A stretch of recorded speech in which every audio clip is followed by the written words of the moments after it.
Bora falar agora sobre algumas questões mais burocráticas e também algumas questões de comportamento e de práticas que você deve adotar ou que a gente aconselha você adotar para, enfim, ter uma vida profissional saudável, tá?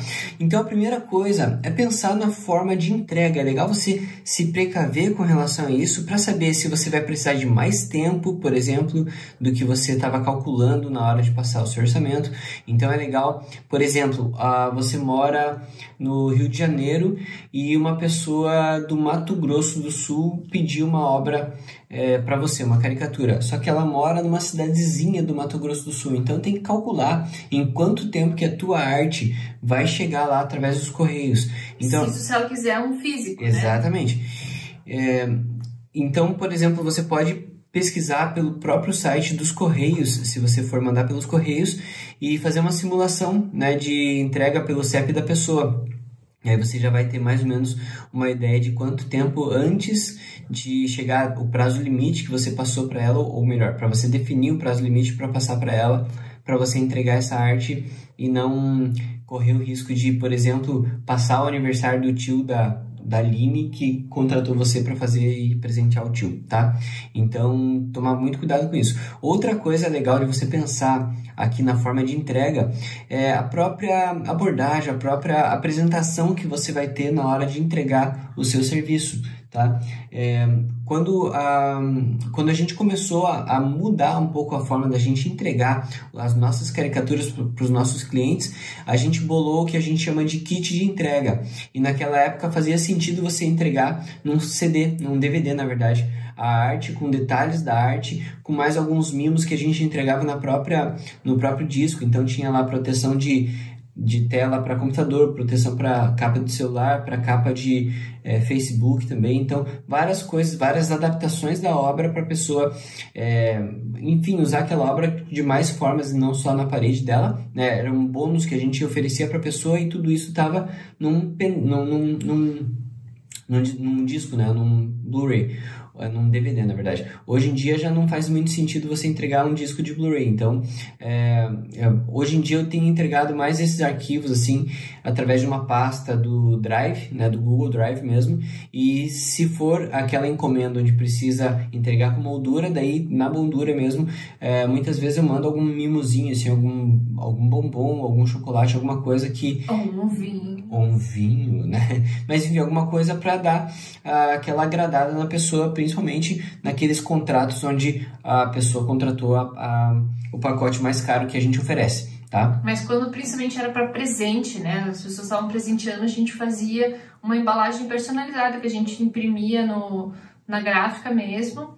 E entregava esse kitzinho, já que a pessoa não ia precisar ficar embalando alguma coisa, né? A gente entregava pronto. No módulo 1 você vai ver lá que eu falei sobre isso e mostrei alguns exemplos, tá? Então se você não recorda, pode voltar no módulo 1 lá, onde eu mostrei alguns exemplos desse kit entrega que a gente entregava, tá?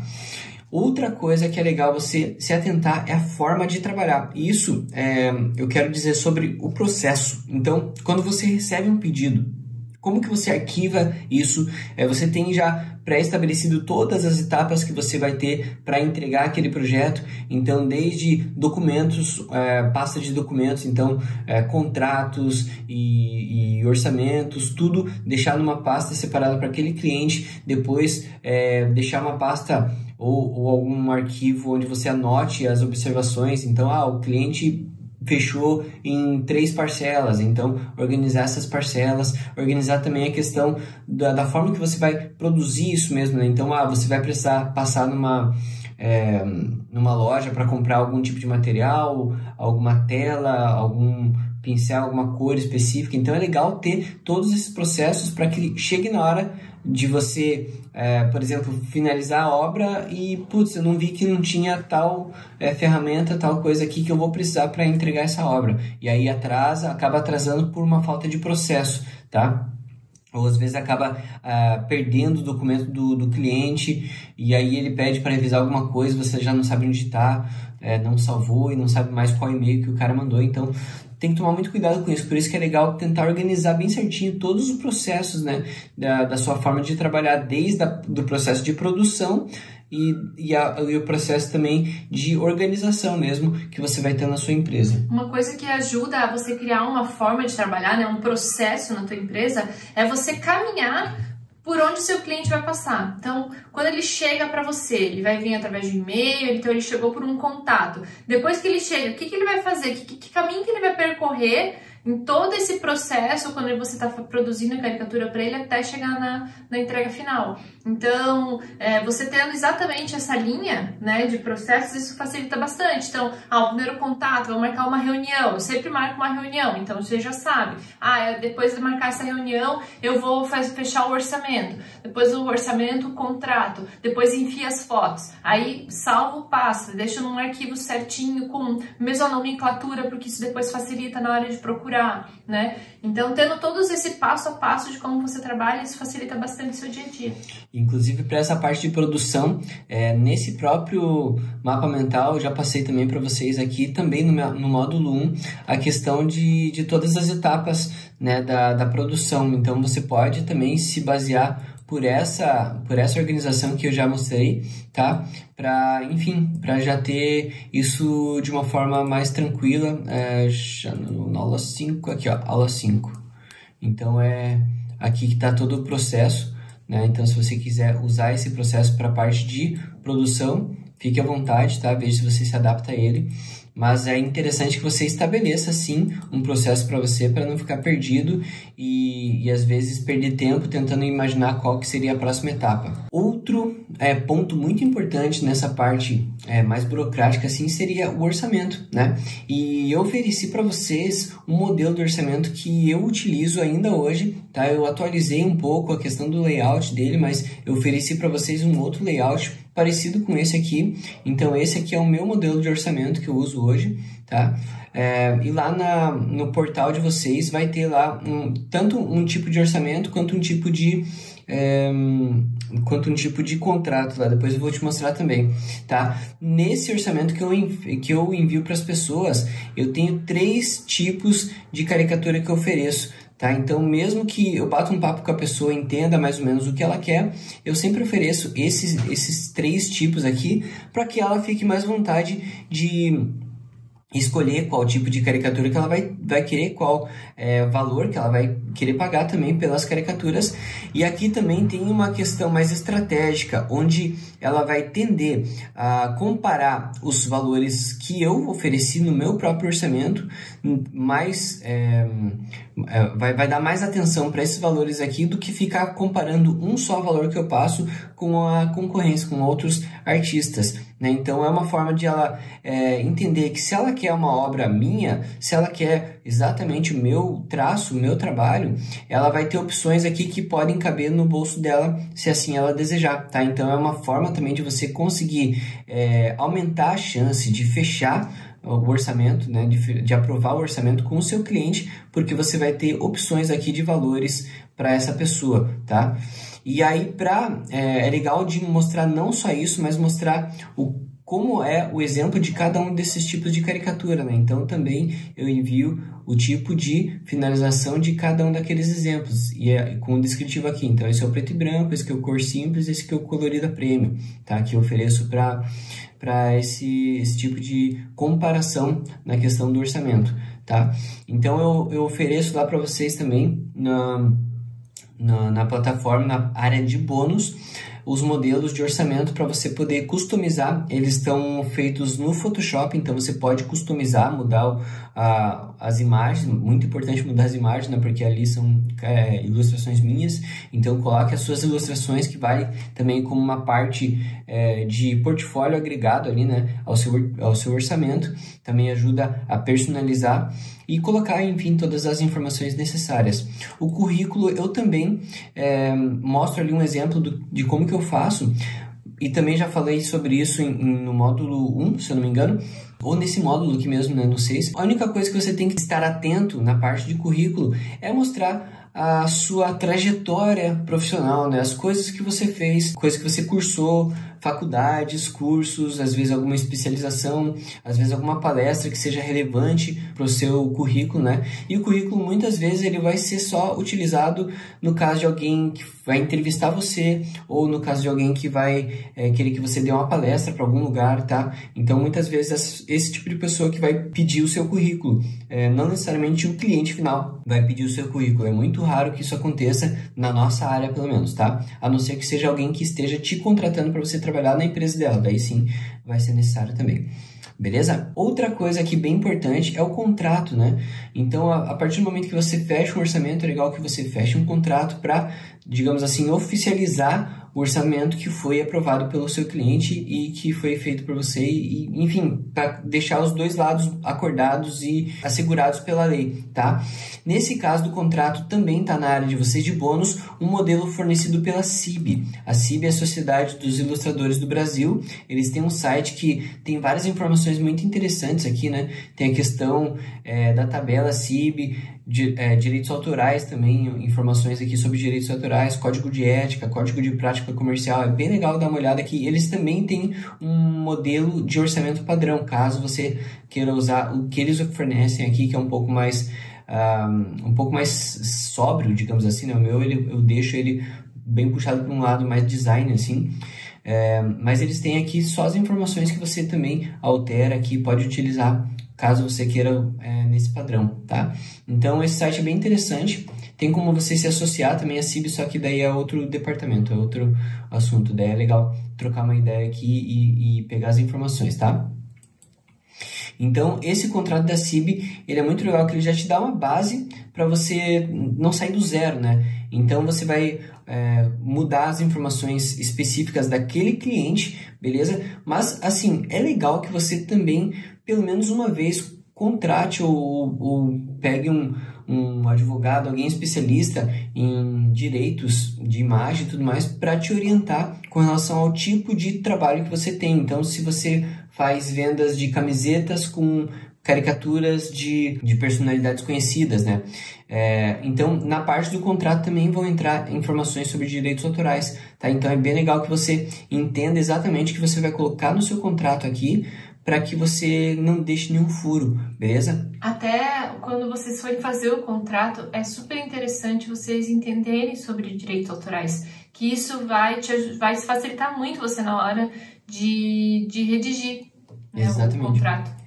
Esse é o modelo do contrato que eu compartilhei com vocês, que é o contrato mesmo da CIB, tá? Tá lá também na área de bônus. Tem, enfim, dá uma olhada bem com calma aqui para você entender mais ou menos quais são as regras, digamos assim, colocadas aqui, tá? E, claro, esse contrato ele é totalmente editável, tá? Então, você pode editar de forma que atenda às suas características de trabalho, beleza? Ok, por fim aqui, ó, a gente tem a questão dos direitos autorais e burocratização da empresa, tá? Eu só vou comentar aqui uma coisa sobre os direitos autorais, eu não vou me aprofundar aqui, porque na área de bônus também, dá uma olhada se já está lá, mas se não está ainda, vai ter lá uma palestra, na verdade uma entrevista com uma especialista, uma advogada especialista em direitos autorais para artistas, né? Então é bem legal, é bem focado no que a gente precisa mesmo. E vai estar lá essa palestra, né, com ela, esse bate-papo com ela, beleza? Então, vai ser melhor pegar as informações direto da fonte, porque, enfim, às vezes tem alguma coisa que eu não vou saber explicar exatamente como a lei determina, tá? Então, eu prefiro que ela fale esses pontos. E aqui, para acabar, é a questão da burocratização da empresa. Então, tem basicamente esses três formatos aqui, né? Aliás, esses dois formatos aqui. Tem mais formatos, mas enfim, para a gente se enquadra basicamente mais esses dois aqui, que seria o MEI e seria o Simples Nacional. E por qual, né? Qual dos dois que a gente deveria abrir? Se abre um MEI, se abre um Simples Nacional? Já de antemão, eu já digo que nenhuma das duas opções tem uma atividade específica para ilustração. Não tem lá atividade quando você for emitir a nota, ilustração digital, ilustração tradicional. Tanto o MEI quanto o Simples, você tem que adequar algumas outras atividades impostas pelo governo, tá? Então, mas qual a diferença do MEI e do Simples Nacional? O MEI, ele é do microempreendedor, então para aquela pessoa que está começando e não tem altos faturamentos. Então, como não tem um faturamento muito alto no mensal ou no anual, você é isento de impostos e isento de ter um contador te auxiliando ali no processo, né? Diferente do Simples Nacional. Então, hoje, o teto para quem é MEI é de 80 mil ano, que dá por mês 6.750, diferente do Simples Nacional, que daí são faturamentos maiores. Então, para você que está começando, se você quiser abrir o MEI, a gente te orienta a você fazer isso mesmo. E como que eu faço? Tem o site do portal mesmo do empreendedor, que ele vai te fazendo um passo a passo, você vai fazer isso tudo pelo site mesmo, e ele vai te orientando quais as atividades que você vai cadastrar para você poder emitir nota. Quando você tem um CNPJ, você acaba tendo alguns benefícios, né? Além de ter a possibilidade de ter uma conta jurídica, você pode emitir boletos, você pode emitir nota fiscal, você também pode ter um auxílio doenças, um salário maternidade, né? Enfim, todos esses benefícios que o MEI pode te proporcionar, além também de benefícios de ter um plano de saúde empresarial que acaba tendo um custo bem mais baixo do que de pessoa física, tá? Então, tanto o MEI quanto o Simples Nacional você tem isso, mas para o microempreendedor você não vai ter custos com isso, né? Então, a única diferença é que no Simples Nacional você consegue ter poder usar para o faturamento maior, né? Aqui tem o portal do empreendedor, né, do próprio Sebrae, que eles oferecem. Eu vou passar esse link para vocês acessarem aí, que você pode se formalizar e começar por aqui mesmo. Então, assim que você entra aqui, você já tem algumas informações para você entender exatamente onde você pode se enquadrar e tudo mais. E assim, você pode pedir também um auxílio do próprio Sebrae. A gente já pediu, ele não tem custo, eu não sei exatamente agora como que tá isso, tá? Mas eu imagino que ainda ele esteja funcionando dessa forma, onde vai ter alguma pessoa ali que vai te ajudar, vai te orientar a abrir o seu MEI, né? Então é um serviço muito legal que funciona muito bem e que vem realmente para ajudar quem quer se oficializar, quem quer fazer a sua abertura de empresa e fazer a coisa da forma mais profissional, né? Exatamente, a gente já viu, conversando com algum... Nós somos Simples Nacional, até por causa do faturamento, mas alguns outros ilustradores que trabalham na área, eles usam atividades como cartazista, editor de revistas e materiais gráficos, impressão de materiais gráficos, são itens que a gente também usa no Simples Nacional e também tem no MEI. Então, tem algumas atividades que você consegue enquadrar a ilustração nisso e o design também, né? Então o nosso conselho é que você entre aqui no portal e tente achar também a questão de alguém te ajudar, né? A questão de ajudas, enfim, coisas para você entrar em contato com alguém, né? Falar com o pessoal de lá para ver se eles têm esse serviço ainda de te ajudar, né? Te ajudar a fazer essa abertura da forma mais precisa, porque como a nossa área não é enquadrada oficialmente no MEI, nem o design gráfico então fica um pouco mais complicado. Cara, e assim, a gente já teve muita dificuldade na hora que a gente estava abrindo a nossa empresa com contadores, né? A gente passou por 3 contadores até chegar... 10 anos atrás, Isso. Né? A gente chegou a passar por 3 contadores, né, profissionais, enfim, estúdios de contabilidade, escritórios de contabilidade, onde as pessoas não conseguiam enquadrar a gente em nenhum lugar, não entendiam o nosso trabalho, a gente mostrava o que a gente fazia, explicava o que a gente fazia, as pessoas não entendiam, e aí não conseguiam enquadrar a gente em nenhuma categoria, tá? Então, como não é oficializado a ilustração, a caricatura, o design gráfico, então fica um pouco mais complicado da gente conseguir abrir, mas sim, tem como abrir, tem algumas categorias que a gente se enquadra sim, é só preciso ter um pouco de orientação nesse lado, mas como a Kai já comentou, o cartazista entra na nossa área também, o editor de revistas e elementos gráficos, tem algumas coisas nesse sentido, tá? Então, fica ligado para você realmente poder abrir uma empresa, emitir nota, ter CNPJ, tudo isso vai ser benefício para você. Porque se chegar em um momento você não abrir, chegar uma grande empresa, uma multinacional, ou às vezes nem uma multinacional, mas que exige uma nota fiscal, aí você vai acabar perdendo um cliente em grande potencial só para não ter esse detalhe, né? E pergunte por que a gente sabe isso, porque a gente já passou por isso. No nosso começo, quando a gente viu que o nosso trabalho estava se expandindo, a gente começou a atender empresas grandes e quando barrava ali na parte de nota fiscal. Então, corra atrás disso o quanto antes mesmo, porque é um custo muito baixo para quem abre MEI, vale bastante a pena. E você tem lá, você pode emitir nota, se você também não emitiu nota, você vai lá, paga uma taxinha mínima, eu não sei quanto que tá o valor agora, mas é em torno de uns R$50, e ainda você tem INSS, tem alguns outros benefícios aí para você ter uma segurança sua também, né? Show de bola, então.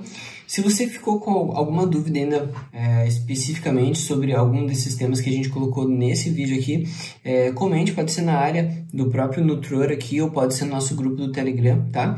E a gente vê se a gente consegue às vezes chamar alguém para tirar essa dúvida de vocês, algo que seja muito específica, tá? Então é isso. Muito obrigado. Esse é o módulo 6 e hasta luego.